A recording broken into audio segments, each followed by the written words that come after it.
to go. There we are. Yes, Trina, you're here. Awesome. Hello. Trina Fisher hanging out with us today. Super excited. We're talking branding. So Trina is, we'll just hang out for a second, but and I'll say this again in a minute. Trina is a branding expert for really high-end like culture leaders. And she's been careful about, and I so respect this, Trina, not name dropping in this process. You guys would know who she works with, and she has a great list of clients, but she's been kind enough to come in here and like share some expertise because branding is super important. But before we get into all that, Trina, how's Southern California? Are you enjoying life? Are you able to go out? Are the beaches open? Is life normal? It's beautiful. Life is almost normal. It's supposed to be normal by the end of this month, but it really just kind of depends on the area you go to. There's some private beaches that you're allowed to go to with no problem, and some others where, hey, it's not okay. So you just got to play it by ear, pretty much like everybody else, I think. Yeah, just be cool, be respectful, and Exactly. Bring your mask in your purse or your pocket. Sorry, not all of you are going to have a purse, but I actually carry a purse. I carry a man purse. Freaking awesome. Oh my gosh. Yes. I've been doing it since I was in high school. Yeah. I love it. It's a Mountain Smith bag, so it's kind of cool and kind of gearish, but like it's so handy to always have a bag. Like I don't know why more guys don't catch on. Yeah. I know. They created that big messenger bag and backpacks for a reason. So bring it on. I know. I think I carry a bag more like a purse over my shoulder, like more than Jill does. Yeah. Jill's always like, hey, you got your bag? Cool. Will you take my lip gloss? And here's my phone. And here's my keys. And I'm like, get your own purse. Jill, you've got a good man. That's great. I didn't have anything to match my whatever. Like, oh, come on. I want to know if she trained you to be the one to carry it all, or if you did that on your own. Probably so. We've been together since we were 17. So oh my gosh, I think she was around when I started carrying a bag. So it's probably it's well played. Oh my gosh, it's coming together. I see it. Well played. Oh my gosh. All right, Trina, let's do some branding conversation. So again, Trina's background here is she does a lot of branding for high-end coaches, consultants, and culture leader people who are leading large audiences. We're not name dropping here. Trina works for people that we all know. So Trina, thank you very much for your time and your expertise. 100%. So creating these, like our topic today is creating bigger, better brands and how to actually do that. And for a lot of us, I've got, as you know, Trina, I've got 7 people on my team, which is so great. But some people have 30 people, but a lot of people are flying solo or just have like 1 or 2 people, but they're all just freaking maxed out. So when we hear things like, oh, well, you got to get your colors right and you got to redo your logo and you got to have the right tagline, you got to be on 7 platforms. And you really should redo your website and your landing pages. You're like, oh my gosh, like maybe in the next 3 years, I might start getting there. Yes.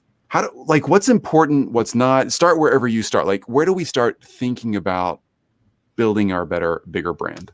Yes. Well, thank you so much for asking that. It's really interesting.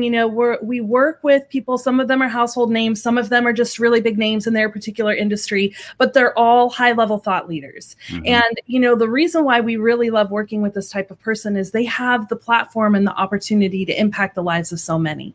And I think all the people in your group are also thought leaders. Like you're impacting people's lives through the digital technology that you use, through the tech that you use, and I think one of the first things that even with our biggest clients that we always have to clarify is what a brand is to begin with. Mm-hmm. And, a lot of people are kind of taught that a brand is your visuals. It's a website, right? That's what a brand is. Yeah. Oh, people think it's your website or it's your fonts and your logo and your tagline, but that's actually not a brand. A brand is really your reputation. So your brand is not even owned by you. So that's the first thing to understand, that your brand, you have this desired perception that you want people to have of you. Like, oh, I want them to understand these things about me, but you have to really live that out. And so when we're talking with our clients, we're really talking about, you have to think about your brand from the big picture. Think of a terrible brand that you've interacted with that claims that they're a great brand.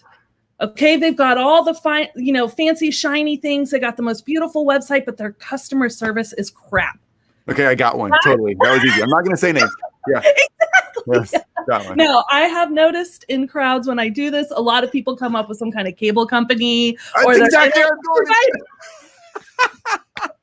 Yes. Right? And they should know better. They should know better. You make the world run. Thank you very much. But yeah, and their customer service is terrible. Right. That is a reflection of their brand. Yeah. So now nobody believes the pretty, shiny, happy things that you have on your website because you're not actually backing it up with the services you provide.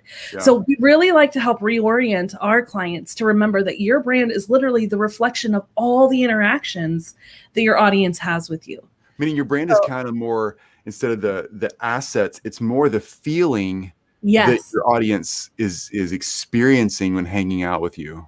Yes. You might be the best dressed person in your neighborhood, but if your neighbors think you're a jerk, your brand is you're a jerk. 100%.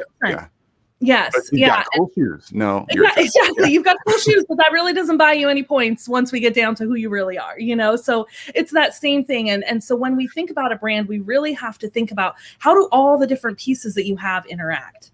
And really, somebody else. CN says OMG.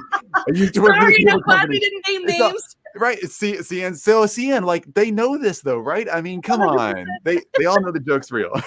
Yes. Well, and the thing that we find with our clients, most of our clients have been in business at least 8 to 10 years. Some of them have a big team. Some of them, it's really a personality brand and it's really built all around them. And they have like 1 or 2 VAs running around in the background, but it's still a name you might know. And the thing that we have to remind them is, first of all, that all those pieces that come together, they don't care. All those pieces that come together create the whole brand. And in a lot of cases, you probably have the right pieces, but you don't have them in the right order. Mm-hmm. So it's really kind of like a combination lock. If you think about that, we all used to have one of those. I think I have one here. We used to have ones on our locker. I don't know where it went, but I was like, you pull a combination lock out of your office door? Come on. One, and I'm really upset that it's not here right now. Props are important, friends. Now I just want to know what in the world I've got. I have an Easter egg that has a dinosaur on it in my office drawer. Oh my gosh. Well, I always keep them right here. Apparently, I also have a freaking $2 bill. That's amazing. Unicorn. Okay, sorry, money you were saying something about brands, but now you got me digging through. Digging through the drawers. But a brand is really like a combination lock. You probably have, if you've been in business for a while, you probably have all the right pieces, but you don't have them in the right order. So when you think of a combination lock, you get 3 numbers. But if you put them in the wrong way, it doesn't actually physically unlock. And so what we found is there's really 3 key things that any high-level thought leader needs to get in order to dial their brand in. And it's really that they have to start by getting clear, and then they can get noticed, and then they can get paid. And so when you put those things in that order, in the right order, then everything starts to unlock. Get clear, get noticed, and then get paid. Yes. I like that. Okay. Yes. And it really just simplifies it because brands are scary. When we're talking about it, even if that's our industry, even if that's what we're dealing with day in and day out, and especially if you're in the digital world, you're touching a component of your client's brand every day. But they're complicated because it's a lot of moving parts. But, really, if people can pause and just focus on, okay, it's these 3 steps, and how do I dial each of these steps in sequential order, then it really simplifies the overall process. And then we can do exactly what any member of your mastermind does. We're going to circle back and do it again. Yeah. And we're going to do it again until everything is dialed in exactly where it needs to be. So yes, exactly. Getting clear, then getting noticed, and then getting paid. That is so good. So many of us, like I see so many people in the space that you and I work in, Trina, that everybody in this Facebook group, everybody on YouTube channel, Instagram, wherever you're watching this. Yes. How many times, I'm so guilty of this, have I tried to get noticed first? 100%. I know I got to get noticed to get paid. That's obvious. Right. But getting clear, no. It takes so much time. It takes research. I got to think about it. Oh, I hate elevator pitches. Like whatever you got to do. Yes. Yeah. And that's where everybody starts. Everyone wants to skip to number 2 because that's the shiny, fancy thing that we get to see. So it feels more tangible. So I understand why clients do that. We've done that with our own brand in the past. We have to take our own medicine sometimes and go, okay, wait a minute. Did we go back and get clear? So we have a really refined process that we take our clients through, no matter how big they are, to go back, and especially in that get clear component, to really stop and think about, getting clear on your business, then getting clear on your ideal clients, Mm-hmm. and then getting clear on how you're going to reach them. And we do it very specifically in that order too. Sorry, you were going to. No, that's really good. You just said the 3 more points. So get clear on your business, get clear on your ideal clients, and then clear on how you're going to reach them. Yes. It's good. Yeah. And, we found that a lot of branding agencies out there actually start with getting clear on the ideal client. And it makes sense. You want to know who you're going to serve and be able to come up with things that they're going to be happy with. Mm-hmm. But when we work with our clients, we actually reverse that order very much on purpose. We make you get clear on your business first. And I would recommend this for any of you that are doing this in your own brand, or you're at a pivot in your brand and you're really looking at how can I take everything I've built and take it all with me to a new audience or a higher level audience. That's what most of our clients are trying to do. So what we like to help them stop and pause and think about for their brand is, what are you doing in your business right now that you have no business doing? Oh, yeah. Like, especially if you've been in business 8 to 10 years, we've all been here, right? We're carrying along some straggling offering that we're just giving out of habit. And it's not actually something that we love to do anymore. It's something that when we do it, we actually feel a little bitter that we have to do it. And it's not, you know what I mean? And yes, does it help the client, but it's not helping them as much as the things you actually love to do. Yep. Help them. So we really help. Yeah, we help our clients stop and think about, let's get clear first on what you actually love to do, the things that light you up and make you want to get up in the morning, because that means you're going to show up better for yourself. You're going to absolutely show up better for your client, and you're going to be engaged the whole time. And that's really having integrity in your business and with your brand. Because again, that customer service is a huge reflection on how they're going to perceive your brand and what they're going to tell other people after working with you. Yeah. So yeah, getting clear on that business part first and what you love to do, then that opens up the opportunity to find the people, the ideal clients that need what you already love to do. Mm-hmm. That's so true, Trina. You're just like, you're telling my story in so many. I guess you're telling everybody's story. We're all so our similar story here, too, right? You just get so burnt out trying to do. For me, at least, one of two things I get burnt out on. I'm trying to funnel hack someone, right? Yes. I used to kind of go down that rabbit hole. Oh, so-and-so is having such huge success. I'm going to copy that and be as successful there. No, 1 in a million. Great. Yes. Don't go to Hollywood, live in a van, and hope that you become a movie star. Yeah, there's a couple of really cool movies about that story, but it's not really common, so just don't. Yeah. Then I get burnout on, like you said, I found the thing that works for me, but it's not really me. I'm just hustling, trying to make a buck, and I'm burning out because it's not my passion. It's not it's not clear on me and my business. And then finding people who like that. It's me just trying to make everybody else in the world happy. And man, it's a burnout street right there. It 100%. And that's really where most of our clients have been, especially if you've been in it 8 to 10 years, you have hit burnout in some cycle of that business. You have really got to that place where your nerves were so frayed. You were so just pulled thin. Didn't matter if you had a team, or you're basically coordinating a circus, right, with your team, because it's too much. And so really by pausing and getting clear on your business first, and it's not just about what offerings you like to do, but what's your business personality? There's this amazing Harvard study that says that 95% of purchasing decisions are made in the subconscious. So that means that the psychology behind how you position yourself, how you share your personality, the way that you connect to people, that makes a massive difference. And when we think about the brands we love the most, there's something very distinct about them. If we think about Harley, this is a super easy one for everybody to imagine. That is a rebel brand. Yeah. There is no question about it. Everything from their look to what language they use, to the kinds of people that show up in the ads, to the kinds of people that work in the stores. And also it's high level rebel. It is. They're going to use the best quality. Yes, they're going to use the best quality. So it's status, right? It's that high level part, but it's also that rebel part. And so we really like to go through with our clients and really help identify what are the brand archetypes. Those are core characters that we see in any Hollywood movie. If we think of the adventurer, we think Indiana Jones. If we think of the hero, we think of, the main character from Wonder Woman or, from 300 or something like that. Like there's just those really recognizable characters. Yeah. And so after you're getting clear on what you want to offer in your business, then you really have to stop and think about, like, how do I represent my brand personality? Who it's a reflection of you, but it's also a reflection of your audience and what your audience needs. So it's that little dance that you have to do. And it's about caring at the end of the day about what your clients need and how they need to receive information. And so that's another part of, like, for us, the get clear piece is the biggest piece of the whole entire rebranding process with a client.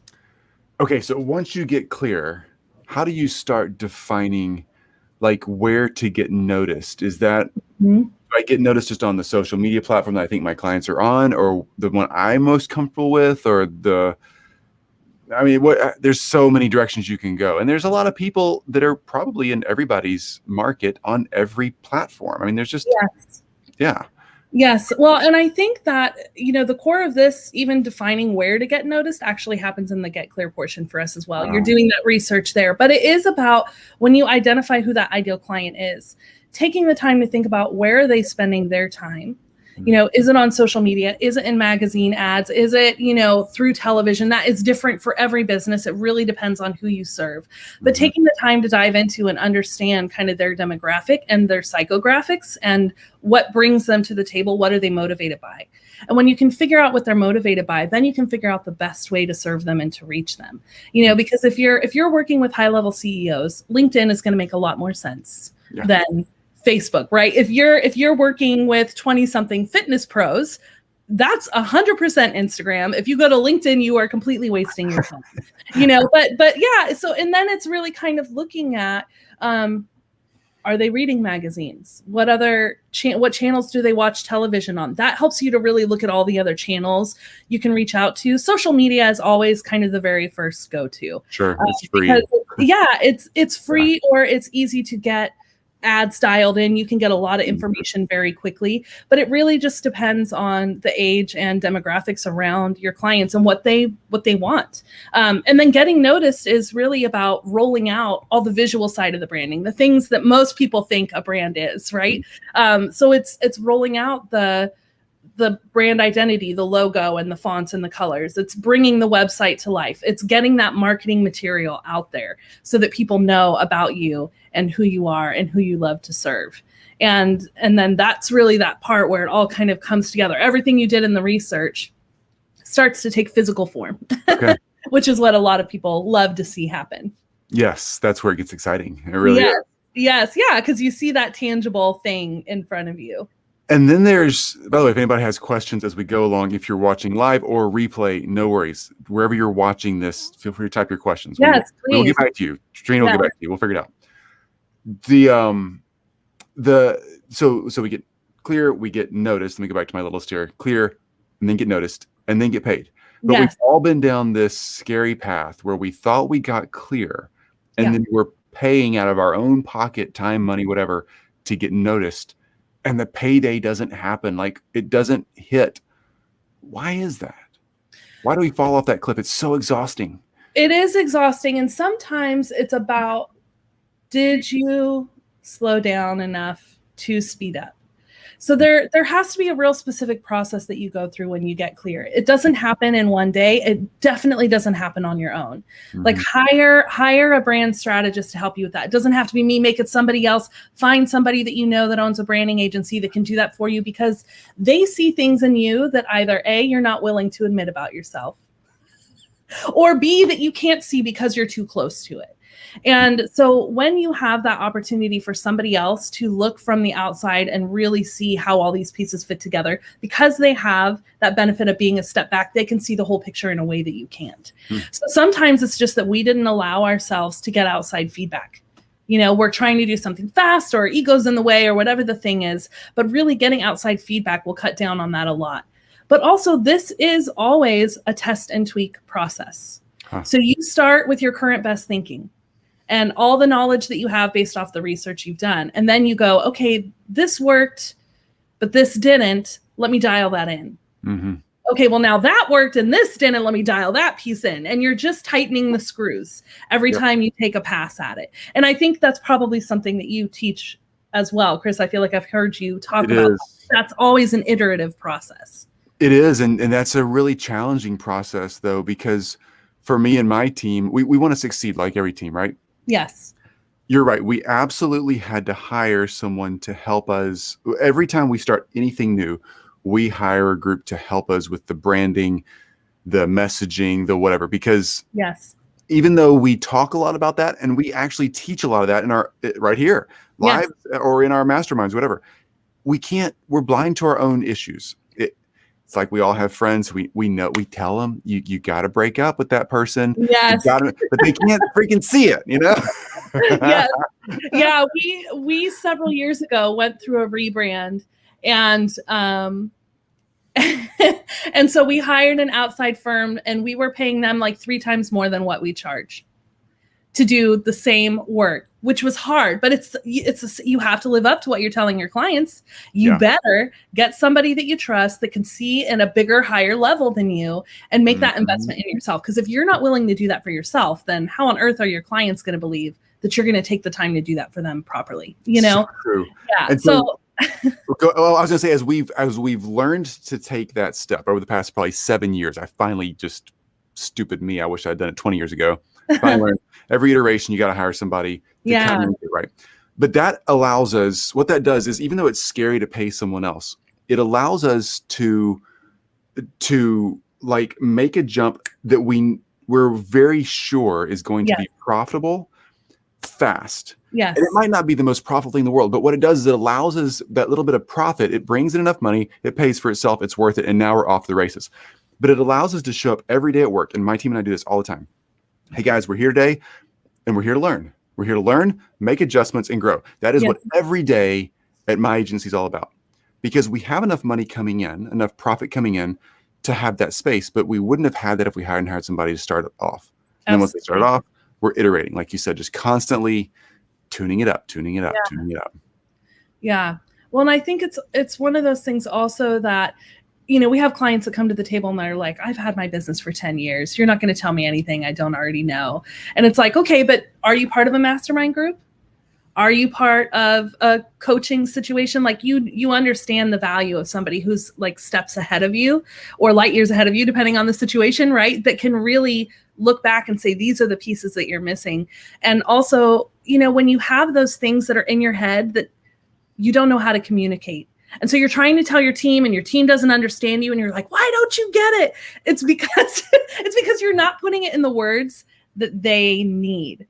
And so that's the value of having someone from the outside, because they can sift through all that information and they can see where the patterns are and they can see the ways that the client or the employee needs to be communicated to that you're missing because you're too close to it. And I'm an advocate all day long for our clients and client. I'm here to make our clients happy, but at the end of the day, I'm really actually here for their clients. So our team will give pushback on things. And at the end of the day, the client gets to make the final decision. But if we feel really strongly like, hey, this is something that is not going to resonate with your audience, you're not thinking about them. You know, we're really quick to point that out, because at the end of the day, that's what it's all about. It's really making a difference for somebody outside of yourself. And that's also beneficial for you and for them. It grows your business and it serves them at a greater level. So, you know, sometimes it's just about, we have to get out of our own way and allow somebody else to sew into what we're doing. Yeah, it's really true. Most people in this group don't know this. I have a done-for-you agency that works with surgeons in subspecialties in rural communities with high-end elective cash pay procedures, super niched in.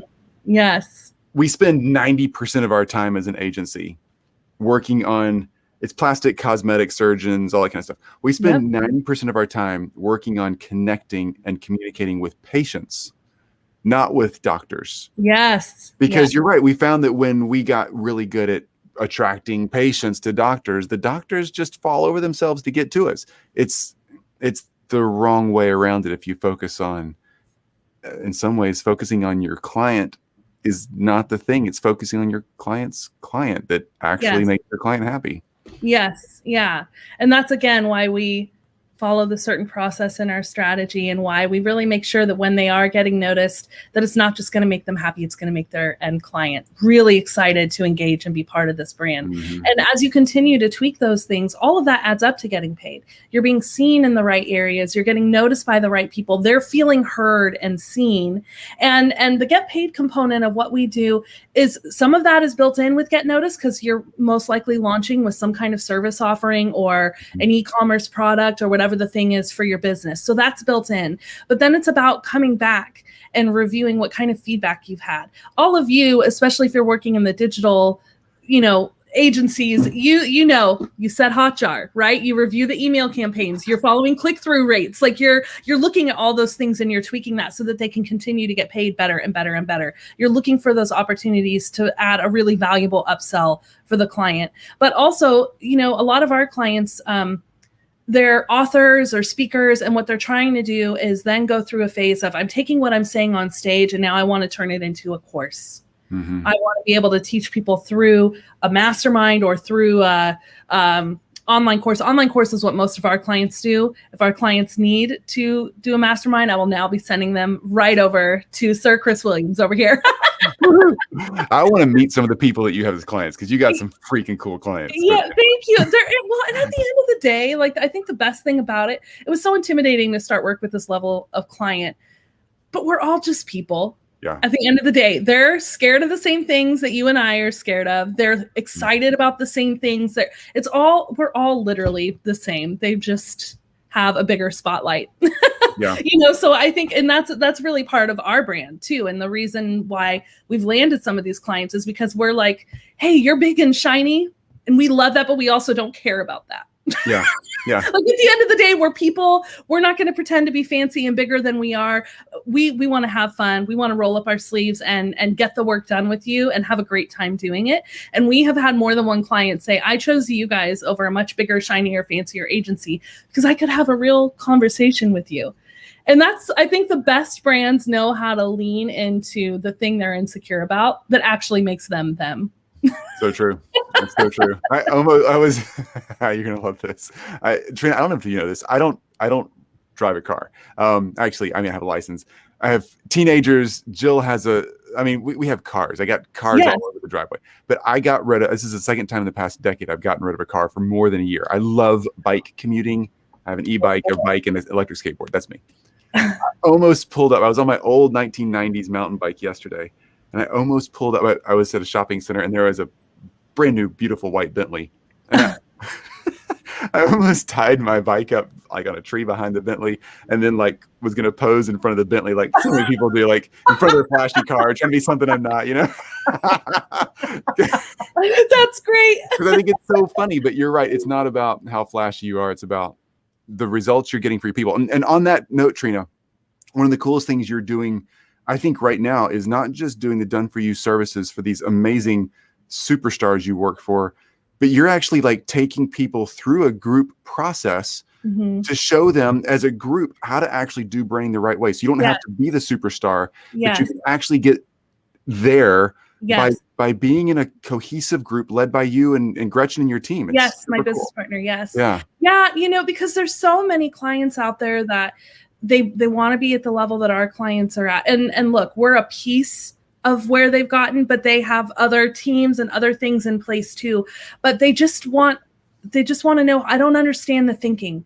I can't afford to do this one-on-one like your higher level clients do, but I know that I have a clear vision and I really want to go somewhere bigger. And so we offer a group training program going through what we would do one-on-one as our Get Clear workshop with our high level clients. We do this in a group program so that people can go through and really stop and think about, how do I evaluate where my business is and where I want to go? How do I weed out what do I need to get rid of and what I actually have to keep to continue with, sustainable income as I'm building out the thing I really love. We're looking at it from all those angles. And so having that opportunity to really sit down with a group of people, go through it together, learn from each other, but also learn the exact same process that we are using with our high level clients and really giving people the opportunity to get up on their feet and continue to move forward in that time of transition that they're facing. So it's something we love to do, and working with groups of 10 people at a time and really just having fun and getting to answer questions one-on-one like that. And we have all of the background of, serving these higher level clients. Oh yeah, you got that. So yeah. It's a great time and a great opportunity. And we just love connecting with people and helping see change happen in our businesses. It's so much fun. I love that for two reasons. One, because you're doing it. You're actually investing in not just the A players in all the markets that we would know about your clients. Again, thanks for not name dropping it. And you've never done that even with me. I'm so love the way you handle that.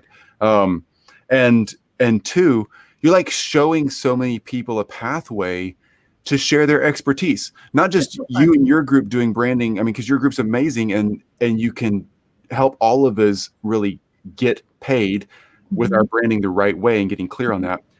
But there's so many of us who need to take that plunge. We need to like step up. We got the expertise, put together a freaking group and teach people. It's so simple. Yes. And I appreciate you for not only leading the way and doing it, but also investing in the groups that you get to lead. And any of us would be lucky to be in your group. Like, okay, so on that note, how do we, if people have questions, obviously you can ask questions here. Comments here, we'll answer them. We'll get them in touch with you. How do they reach out directly to you if they don't want to be in the public mix when they're reaching out to you?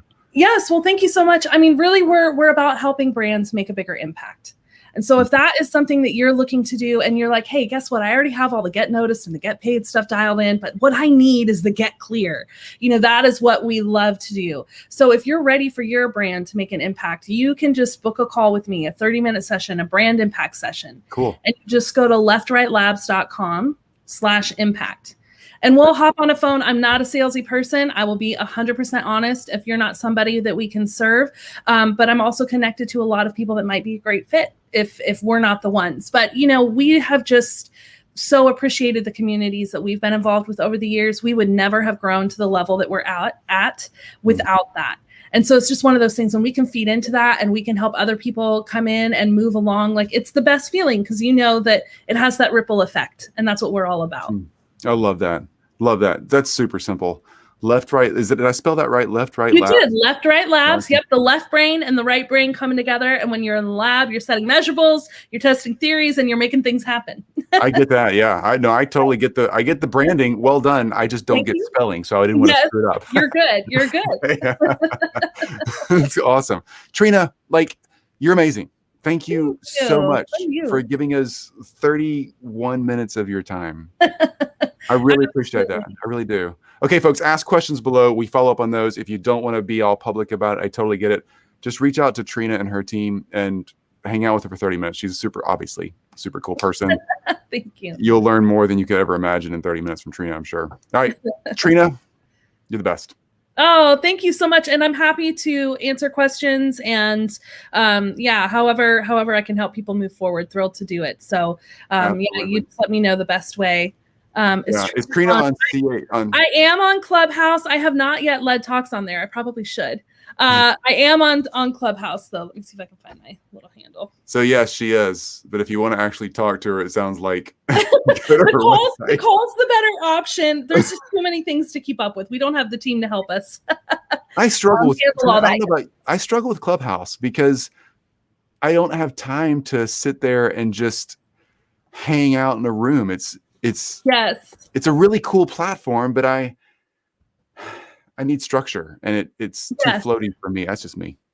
Yes, I'm at Left Right Labs on Clubhouse. And it's one of those things that we've talked about, like, okay, we're doing talks on podcasts, webinars, and all those things, but we probably should get on there. But it's just, one more thing. I get it. But fair question. Thank you for asking. So Trina on Clubhouse, here's her handle. It's at Left Right Labs. Yeah, on Clubhouse. There you go. Thank you. And you bet. I think somebody just said, okay, thanks. I hear that. Yeah. Right. So that's so true. It's hard to make everything work. It really is. Especially if you're the one in charge of talking. It's hard to just hang out long enough. Yes. Anyway, you guys are all awesome. Great. Thanks for attending. Thanks for hanging out. Thanks for comments, whatever you want to do. Ask your questions. We're here to help. That's the whole point of this whole channel. Yes. Get in there and get it done. Do work, get results, as we always say, and reach out to Trina. Figure out your branding. Like I do it.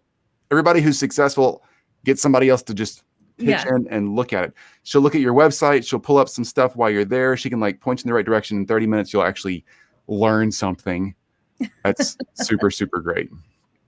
Yeah, you bet. Thanks so much. There it is. Chris, thank you so much for having me today and just letting me share. And you're super fun, as your audience already knows. So that's always a bonus.